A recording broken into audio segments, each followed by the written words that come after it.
ये तो হিমশৈলের চূড়া মাত্র। এত হাজার কাউন্সিলর আছে পঞ্চায়েতে, তার মধ্যে কজন অ্যারেস্ট হয়েছে? সবকটা ক্রিমিনাল, সবকটা সমাজ বিরোধী। পাবলিক ধরছে। আপনি ভাবুন তো, আমরা কাটমানির কথা বলতাম, এটা নিয়ে হাসাহাসি হতো, ওদের পার্টি মানত না। আজকে ওদের নেতারা পাবলিককে ডেকে, আমরা কোথায় জনতা দরবার করব, ওরা জনতা দরবার করে লোককে টাকা ফেরত দিচ্ছে প্রকাশ্যে ক্যামেরার সামনে। আবাস যোজনার টাকা, শৌচালয়ের টাকা, লক্ষ্মী ভাণ্ডারের টাকা, কাটমানি, লোকের জমি জায়গার নিয়ে অনেক টাকা নিয়েছে, সেসব ফেরত দিচ্ছে। আমরা বলছি আগে তো টাকা ফেরত দিন, বাকি আইন দেখবে কী করার আছে। একটা কাউন্সিলর পঞ্চায়েত কেউ বাঁচবে না, ভয়ে কেউ অফিসে আসছে না। কারণ কি, কে কাকে মেরেছে, ভয় আছে যে মানুষ মারবে। যারা চমকাতো ধমকাতো অভিষেক ব্যানার্জির স্টাইলে দেখুন রাস্তায় দৌড়চ্ছে, পাবলিক দৌড় করাচ্ছে। কারণ এই যে অন্যায় অত্যাচার করেছে ওরা, তার প্রায়শ্চিত্ত চলছে। তোলাবাজির অভিযোগে গ্রেপ্তার কলকাতা পুরসভার আরও এক তৃণমূল কাউন্সিলর। কলকাতা পুরসভার 106 নম্বর ওয়ার্ডের তৃণমূল কাউন্সিলর অরিজিৎ দাস ঠাকুর গ্রেপ্তার। সরাসরি আমাদের প্রতিনিধি হিন্দোল দে আমাদের সঙ্গে রয়েছেন। হিন্দোল, অরিজিৎ দাস ঠাকুর, যার বিরুদ্ধে দীর্ঘদিন ধরেই এই তোলাবাজির অভিযোগ, 1 জুন তার বিরুদ্ধে থানায় অভিযোগ দায়ের করা হয়েছিল। পুলিশ সূত্রে ঠিক কি জানতে পারছো?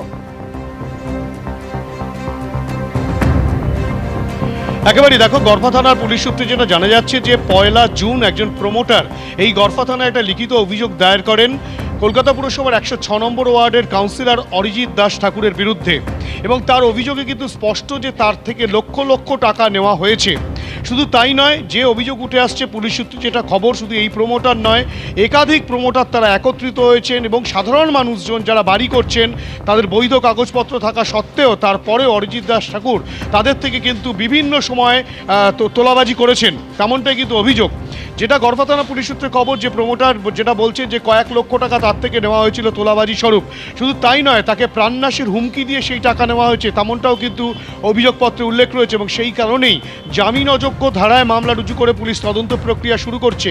ভয় দেখানো, প্রাণনাশের হুমকি দিয়ে টাকা তোলা, এই ধরনের অভিযোগ কিন্তু অরিজিৎ দাস ঠাকুর, যিনি কলকাতা পুরসভার 106 নম্বর ওয়ার্ডের তৃণমূল কংগ্রেসের কাউন্সিলর, সেই কাউন্সিলরকে কিন্তু গতকাল রাত 12টা 5 নাগাদ পুলিশ গ্রেপ্তার করে।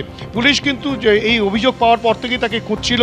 সে বাড়ির বাইরে ছিল, হাওড়ার দিকে সে গা ঢাকা দিয়ে রেখেছিল। এবং গতকাল যখন সে অর্থাৎ রাত 12টা 5 নাগাদ সে যখন এসে বাড়িতে পৌঁছয়, সেই সময় টাওয়ার লোকেশন করে এবং স্থানীয় সূত্র মারফত তারা জানতে পারে যে সে বাড়িতে এসেছে। এবং তখনই কিন্তু গড়ফা এলাকা থেকেই অরিজিৎ দাস ঠাকুরকে তাকে গ্রেপ্তার করা হয়। তার বিরুদ্ধে একাধিক অভিযোগ রয়েছে, তেমনটাই পুলিশ সূত্রের খবর। আপাতত এই যে গ্রেপ্তারি, সেই গ্রেপ্তারির পরিপ্রেক্ষিতে পুলিশ তদন্ত প্রক্রিয়া শুরু করেছে, জিজ্ঞাসাবাদ করছে এবং কিছুক্ষণ বাদেই তাকে আলিপুর আদালতে পাঠানো হবে। ধন্যবাদ। সুরেন্দ্রনাথ কলেজ কলকাতার অত্যন্ত পরিচিত একটি কলেজ। বর্ষাকাল আসার আগে সাফাই কাজ করার জন্য কলেজের বন্ধঘর খুলতেই চক্ষু চড়ক গাছ। কি মিলল? কলেজের মধ্যেই তৃণমূল নেতার ফুর্তি ঘর, ইউনিয়ন রুম থেকে উদ্ধার হলো অস্ত্র এবং সেই সঙ্গে সুরেন্দ্রনাথ কলেজের টাকার পাহাড়ও মিলল। তালা ভেঙে ইউনিয়ন রুম ঢুকতেই লকারে সাজানো ছিল অস্ত্র, যা উদ্ধার করা হয় এবং কলেজের বন্ধঘর খুলতেই উই পোকায় খাওয়া তারা নোট উদ্ধার হয়। বিস্তারিত জানতে সরাসরি এই মুহূর্তে নিয়ে যাব আমাদের প্রতিনিধি ঐশী মুখোপাধ্যায় রয়েছে আমাদের সঙ্গে।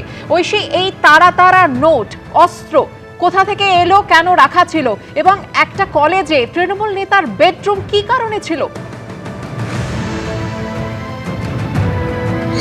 একেবারে যেমন তুমি বললে যে একটা ঐতিহ্যবাহী কলেজ সুরেন্দ্রনাথ কলেজ, আমি তোমায় দেখাতে বলবো স্বপনদাকে ছবিটা, যে এখানে দেখতে পাচ্ছ যে সম্পূর্ণ এলাকাটা এই মুহূর্তে কর্ডন করে দেওয়া হয়েছে।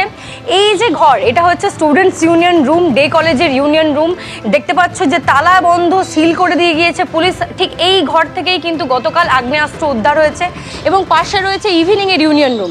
যদি আমরা এর পেছন দিকটাতে যাই তাহলে 3-4টে ঘর রয়েছে, যে ঘরগুলো মূলত গভর্নিং বডির দ্বারা মেনটেন করা হতো, যে ঘরের তালার চাবি পাওয়া যায়নি। গতকাল সাফাই কর্মীরা যখন আসেন পুরসভার, তারা কিন্তু রীতিমতো জানান যে সেখানে চাবি, দরজাগুলো খুলে দেওয়ার কথা, কিন্তু যেহেতু স্টাফেদের কাছে চাবি ছিল না, পরবর্তীতে প্রিন্সিপালের পারমিশন নিয়ে সেই দরজা ভেঙে ভিতরে প্রবেশ করা হয়।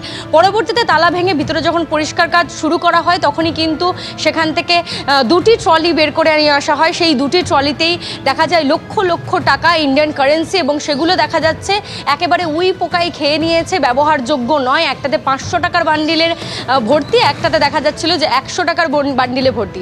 অন্যদিকে তার পরবর্তী সময়ে যখন বরানগরের বিধায়ক সজল ঘোষ তিনি আসেন এই কলেজে এবং তারপরেই এই ইউনিয়ন রুমগুলো খোলার বন্দোবস্ত করতে বলেন, তখনও ইউনিয়ন রুমের চাবি না পাওয়া গেলে ইউনিয়ন রুমের তালাও কিন্তু প্রিন্সিপালের উপস্থিতিতে ভাঙা হয় এবং তার পরবর্তী সময় এই students union room, Surendranath day কলেজের যে স্টুডেন্টস ইউনিয়ন রুম, সেখান থেকেই কিন্তু গতকাল একটি আগ্নেয়াস্ত্র উদ্ধার হয়েছে। পরবর্তীতে এই সম্পূর্ণ ঘটনার এখন তদন্ত করছে মুচিপাড়া থানার পুলিশ। তারা কিন্তু ঘটনাস্থল থেকে প্রত্যেকটি জিনিস সিজ করে নিয়ে গিয়েছেন, সিজার লিস্ট করা হয়েছে এবং তারই সঙ্গে কিন্তু এই বিষয়টাকে কেন্দ্র করে কলেজের কর্তৃপক্ষের পক্ষ থেকে দুজনের বিরুদ্ধে নাম করে কিন্তু ইতিমধ্যেই অভিযোগও দায়ের করা হয়েছে লিখিতভাবে। যদিও বা এই আগ্নেয়াস্ত্র উদ্ধার হওয়া সেই বিষয়ে লিখিত অভিযোগ দিলেও বিশেষ কারোর নাম উল্লেখ করা হয়নি।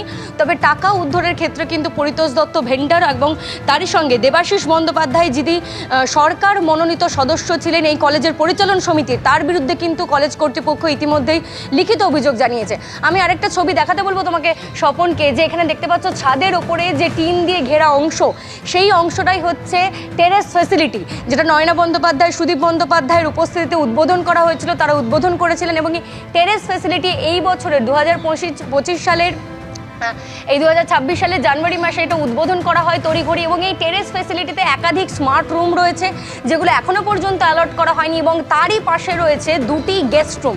যে গেস্ট রুমের ছবি কালকে আমরা দেখিয়েছি বারংবার, যেখানে খাট থেকে শুরু করে আলমারি থেকে শুরু করে বাথরুম ফার্নিশড এবং তার সঙ্গে যেটা দেখা যাচ্ছে যে এসি পর্যন্ত রয়েছে, শীতাতপ নিয়ন্ত্রিত দুটি রেস্টরুম, যেটা বলা হচ্ছে গভর্নিং বডির, কলেজ কর্তৃপক্ষ যেমনটা জানিয়েছে গভর্নিং বডির রেকমেন্ডেশন ছিল যে দুটো গেস্ট রুম বানাতে হবে এবং সেই মোতাবেকই বানানো হয়। যদিও বা স্থানীয়রা যাদের চাপে কালকে গতকাল সেই গেস্ট রুম খুলতে বাধ্য হয় কলেজ কর্তৃপক্ষ, তারা জানিয়েছেন যে সেই দুটি ঘর মূলত দেবাশিস বন্দ্যোপাধ্যায় এবং তার ছেলে শিবাশিস বন্দ্যোপাধ্যায়। দেবাশিস বন্দ্যোপাধ্যায় এই কলেজের পরিচালন সমিতি অর্থাৎ গভর্নিং বডির গভর্নমেন্ট নমিনি অর্থাৎ সরকার মনোনীত সদস্য ছিলেন এবং তার দাপটেই কিন্তু থরহরিকম্প এই বলা যেতে পারে এই সুরেন্দ্রনাথ কলেজের তিনি গভর্নিং বডির সদস্য ছিলেন এবং তার পরবর্তী সময়ে দেখা যায় যে শিবাশিস বন্দ্যোপাধ্যায় যিনি তার ছেলে এই কলেজের ল কলেজের তিনি ছাত্র ছিলেন, পরবর্তীতে জিএস ছিলেন এবং তারপরে কিন্তু তিনি এখানকার গেস্ট লেকচারার। এই সম্পূর্ণ বিষয়টাই তাদের ভূমিকা নিয়ে কিন্তু বারংবার প্রশ্ন তুলেছে কলেজ কর্তৃপক্ষ থেকে শুরু করে স্থানীয়রা, যে এই টাকা উদ্ধার হওয়া এবং তার সঙ্গে ইউনিয়ন রুম থেকে বন্দুক উদ্ধার হওয়া, আগ্নেয়াস্ত্র উদ্ধার হয়, সম্পূর্ণ বিষয়টা যখন চাঞ্চল্য ছড়ায় তারা কিন্তু অভিযোগ করেন যে দেবাশিস বন্দ্যোপাধ্যায়ের দাপটেই কিন্তু এই সম্পূর্ণ ঘটনাগুলো ঘটেছে। এবং গতকাল কিন্তু সুরেন্দ্রনাথ কলেজের ভিতরে যখন প্রবেশ করা হয়, এই সাফাই কর্মীরা আসেন পুরসভার, মূলত এই পরিষ্কারকে কেন্দ্র করে টাকা, তার পরবর্তী সময়ে গেস্ট রুম এবং একেবারে শেষে আগ্নেয়াস্ত্র পর্যন্ত উদ্ধার হয় এই ক্যাম্পাসের স্টুডেন্টস ইউনিয়ন রুম থেকে। ধন্যবাদ ঐশী। আর এই ঘটনা নিয়ে দিলীপ ঘোষ কি বলেছেন দেখুন। শিক্ষা ব্যবস্থা কোথায় পৌঁছে গেছে বুঝতে পেরেছেন তো? কলেজ ইউনিভার্সিটিগুলো রিসর্ট তৈরি হয়ে গেছে, রেস্টুরেন্ট হয়ে গেছে, এটাই তো চলেছে। কোনো ইউনিয়ন নেই, কেউ যেতে পারবে না, ভর্তি হবে অনলাইনে করার ব্যবস্থার জন্য কত লড়াই করতে হয়েছে, তাও হয়নি। আর এই যে টাকা পাওয়া যাচ্ছে কেন, অনলাইনে যাতে না হয় টাকা নেওয়া যায়। একটা কোর্সে ভর্তি করেন 30, 40, 50,000, 60,000 টাকা নেওয়া হতো। যে ভালো কোর্স আছে চয়েসেবল, টাকা দিয়ে ভর্তি করা হতো। আর সেটা প্রমাণ হচ্ছে টাকাতে উই খেয়ে যাচ্ছে, এত টাকা রাখার জায়গা নেই। ইউনিভার্সিটি কলেজে যদি এই পরিবেশ হয়, মেডিকেল কলেজে যদি ডাক্তারি ধর্ষিতা হয়ে যায়, কত নিচে নেমেছে আমাদের শিক্ষা ব্যবস্থা। আর সেটা মমতা ব্যানার্জি সব জানেন। তিনি 7খানা ইউনিভার্সিটির বিল পাস করেছিলেন। আমি 3 বছর ছিলাম বিধানসভায় 16, 17, 18-তে। কটা ইউনিভার্সিটি হয়েছে? একটা ইট গাঁথা হয়নি। তো কেবল রাজনৈতিক স্বার্থে আর কেন্দ্রীয় সরকারের টাকা লুট করার জন্য এই সমস্ত করা হয়েছে। সম্পূর্ণ সিস্টেমটাকে শেষ করে দিয়ে গেছেন উনি। এখন ড্রামা করছেন রাস্তায় গিয়ে, যেখানে হারমাদদের আড্ডা হবে, অ্যান্টি সোশ্যালদের আড্ডা হবে, সেখানে হাতিয়ার থাকবে, মদের বোতল থাকবে। কসবা ল কলেজে কি হলো? ওদের পার্টিরই কর্মীকে নিজের পার্টির নেতাই ধর্ষণ করছে। এই তো কলেজগুলোর হাল। টাকা, আগ্নেয়াস্ত্র, তৃণমূল নেতার বেডরুম যা পাওয়া গেছে সুরেন্দ্রনাথ ল কলেজে, তা নিয়ে ভাইস প্রিন্সিপাল কি জানিয়েছেন দেখুন। 3টে কলেজ মিলে আমরা ব্যবহার করি। সুরেন্দ্রনাথ ল কলেজ মর্নিংটায় ব্যবহার করে, সুরেন্দ্রনাথ কলেজ দিনের বেলা ব্যবহার হয় এবং সুরেন্দ্রনাথ ইভিনিং কলেজ বিকেল বেলা ব্যবহার হয়। এই 3টে কলেজে গত 2011 সালের পর থেকেই হচ্ছে গভর্নমেন্ট নমিনি হিসাবে বা গভর্নমেন্টের পক্ষ থেকে রিপ্রেজেন্টেটিভ হিসাবে দেবাশিস ব্যানার্জি এখানে যোগাযোগে ছিলেন আর কি। ইলেকশনের পর থেকে ওনার সাথে উনি আসেননি কলেজে, ওনার সাথে কোনো যোগাযোগ নেই। আজকের যে ঘটনাটা ঘটেছে সেটা আমি অবশ্যই ছিলাম না, আমি হচ্ছে 6টা সাড়ে 6টার পরে টিভি মিডিয়াতে দেখার পরে কলেজে এসেছি। তো এই 4টে কলেজের মধ্যে আমাদের বিভিন্ন ঘর ভাগ করা আছে, যেটা আমরা কমন মানে ইন্ডিভিজুয়ালি ব্যবহার করি, ক্লাসরুম আমরা সবাই ব্যবহার করি। তো সেটা আমাদের কমন আন্ডারস্ট্যান্ডিং এ, যেহেতু একটা বিল্ডিং এ 4খানা কলেজ চলছে, অ্যাডমিনিস্ট্রেটিভ পারপাসে, অফিসিয়াল পারপাসে বা ছাত্র সংসদের, যারা এখন তো ছাত্র সংসদ দীর্ঘদিন ধরে নেই, তো ব্যবহার করা হয়।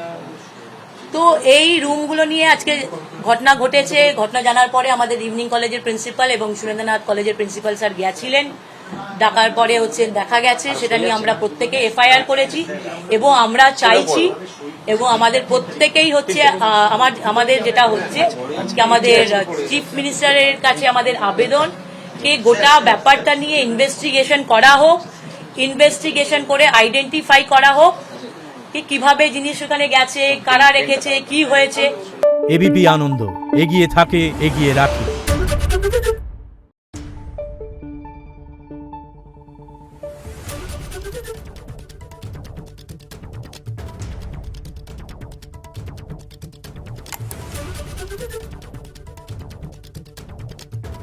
Thank you.